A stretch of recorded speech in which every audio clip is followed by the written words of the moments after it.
తాకట్లో ఉన్న బంగారాన్ని విడిపించి ఆ రోజున మార్కెట్ ధర కట్టి మిగిలిన డబ్బును మీకు అందిస్తుంది కొమ్మూరి గోల్డ్.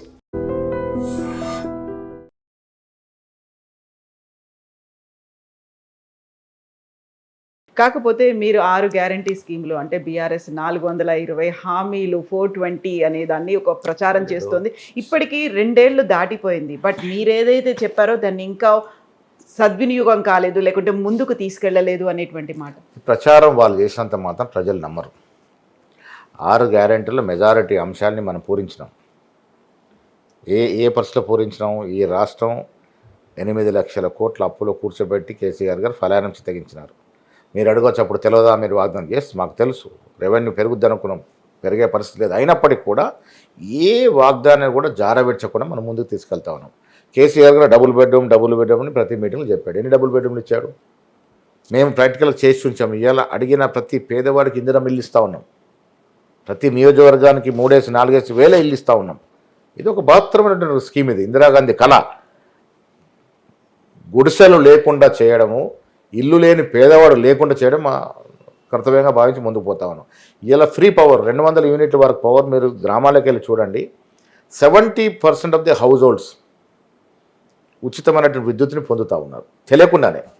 చాలా చోట్ల 4 ఫ్యాన్లు 4 బల్బు నడిస్తే 150 యూనిట్స్ వస్తూ ఉంది.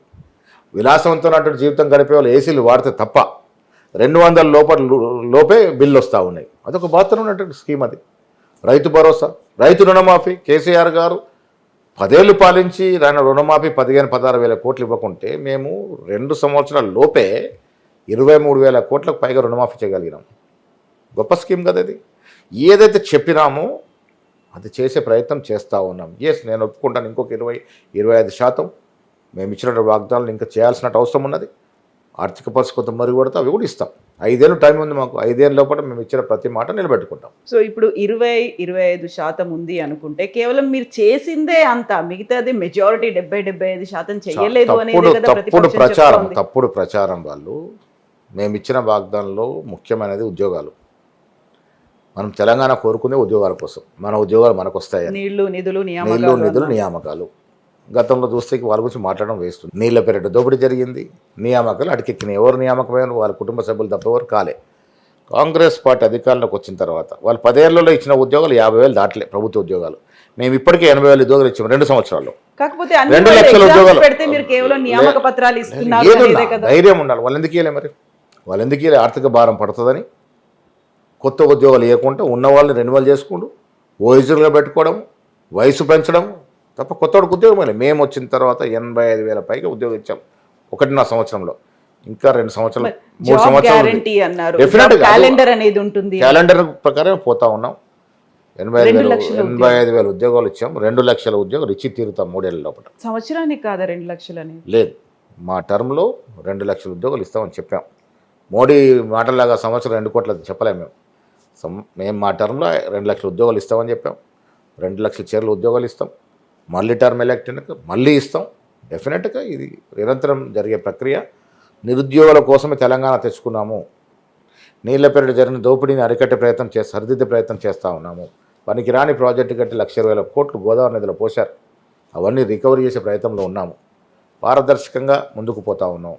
ప్రజలు కూడా అర్థమవుతూ ఉంది. వాళ్ళు బేరు చేసుకుంటారు. 10 ఏళ్ల పాలనకి ఇక్కడికి బేరు చేసుకుంటా ఉన్నారు.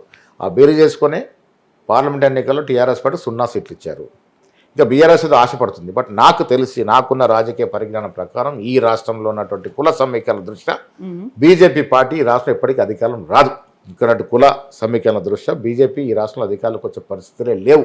కులము మతం పేరిట అడపదడప రెచ్చగొడితే కొన్ని సీట్లు వస్తాయేమో తప్ప తెలంగాణ రాష్ట్రంలో బీజేపీ అధికారం రావడం అనేది కల్లా. సో 2వ మారు 3వ మారు కూడా మేమే వస్తాం. కారణం ప్రజలకి సంక్షేమం అందుతూ ఉంది. తీపిగా ఆస్వాదిస్తూ ఉన్నారు. సన్న బియ్యం అనేది ఒక విప్లవాత్మక కార్యక్రమం. దొడ్డు బియ్యం పేరిట స్మగ్లింగ్ జరిగింది. ఎవరైనా తినేవారా దొడ్డు బియ్యం? ఇప్పుడు మేమేం బియ్యం తింటాం, వాళ్ళు పేద ప్రజలు తింటూ ఆస్వాదిస్తూ ఉన్నారు.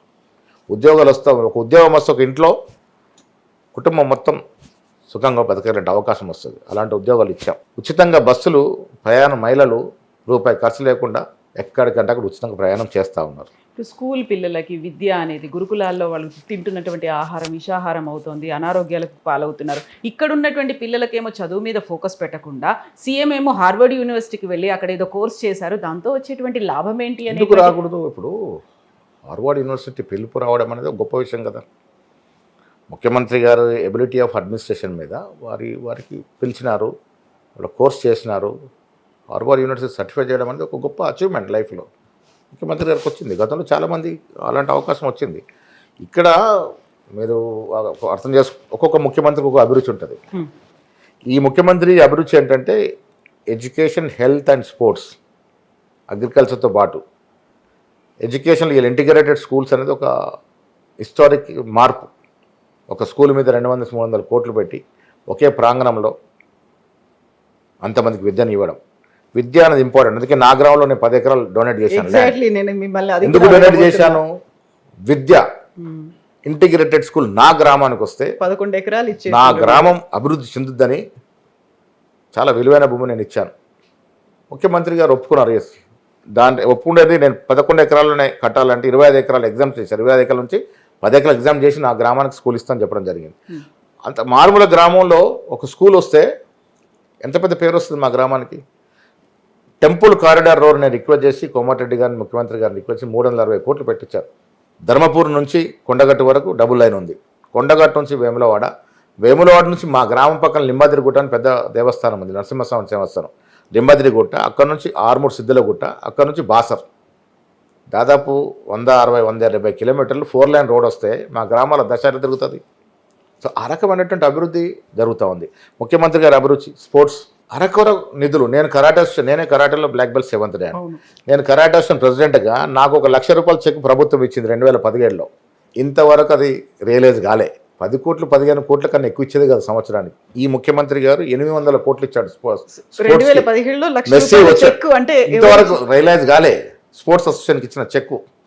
అలాంటి పరిస్థితి నుంచి ఇవాళ 800 కోట్లు స్పోర్ట్స్కి ఇచ్చినాం ఈ ప్రభుత్వం వచ్చాక. మెస్సీ వచ్చారు. మెస్సీ వస్తే మన ఫుట్బాల్ కి వచ్చినటువంటి బెనిఫిట్ ఏంటి అసలు? అన్ని లక్షలు మెస్సీ మన రాష్ట్రానికి రావడం ప్రైవేట్ అరేంజ్మెంట్ అయినా ప్రభుత్వ సహకారంతో. మెస్సీ అనేవాడు ఇలా ప్రతి ఇంట్లో ఆయనకున్న క్రేజ్, మాంత్రికుడు. అలాంటి వ్యక్తి హైదరాబాద్కి వచ్చి మన పిల్లలతో ఆడినాడంటే కాకుండా గర్వకారణం కదా. ఆడిన పిల్లల్లో ఎక్కువ మంది మంత్రివర్గంలో ఉన్నటువంటి వాళ్ళ ఫ్యామిలీ మెంబర్స్ ఉన్నారు. ఉప్పల్ క్రికెట్ గ్రౌండ్ లో ఆడారు, ఏదో ఫుట్బాల్ స్టేడియం లో ఆడలేదు. అది ఫుట్బాల్ స్టేడియం. ఉప్పల్లో క్రికెట్ తో పాటు ఒక ఉప్పల్ స్టేడియం అనేది క్రికెట్ స్టేడియమే కాదు, దాంట్లో రకరకాల గేమ్స్ ఆడవచ్చు. ఆ డైమెన్షన్స్ ప్రకారం ఫుట్బాల్ కూడా ఆడవచ్చు. ఫుట్బాల్ ఇప్పుడు 100 మందిలో ఆడితే 100 మందిలో ఎవరో ఇద్దరు లీడర్ పిల్లలు ఉంటే తప్పేముందండి, వాళ్ళు కూడా ఫుట్బాల్ ఆడేవాళ్ళే కదా. దాన్ని కూడా భూతత్వంలో పెట్టి చూపించే ప్రయత్నం చేయడం అనేది దుర్మార్గం. ఒకటి ఓవరాల్గా బ్రాడర్ వేగా ఆలోచించినప్పుడు మన రాష్ట్రానికి రావాల్సిన స్పోర్ట్స్ యాక్టివిటీ వస్తూ ఉంది. ఎన్నో నేషనల్ ఇంటర్నేషనల్ ఫుట్బాల్ మ్యాచెస్ ఇక్కడ జరుగుతూ ఉన్నాయి.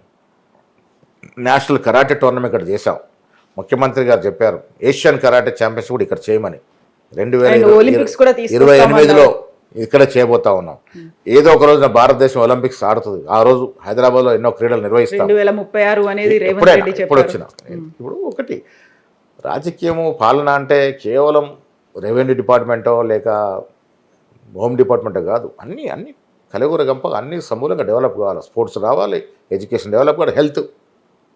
ఆ రోజుల్లో 10 ఏళ్ల పాలనలో కొన్ని ప్రైవేట్ ఆసుపత్రులు పెరిగాయి తప్ప గవర్నమెంట్ ఆసుపత్రులు దిక్కు దివాణం లేకుండా పోయింది. ఇలా ప్రైమరీ హెల్త్ సెంటర్ నుంచి మా దామోదర్ నరసింహ గారి నేతృత్వంలో ప్రైమరీ హెల్త్ సెంటర్ నుంచి నిమ్స్, ఎయిమ్స్ వరకు ప్రక్షాళన చేస్తూ ఉన్నాం. ఆరోగ్యశ్రీ ఎవరు పడితే వారికి ముఖ్యమంత్రి గారు నిధులు ఇస్తూ ఉన్నారు. పేదవారి ఆరోగ్యాన్ని కాపాడే ప్రయత్నం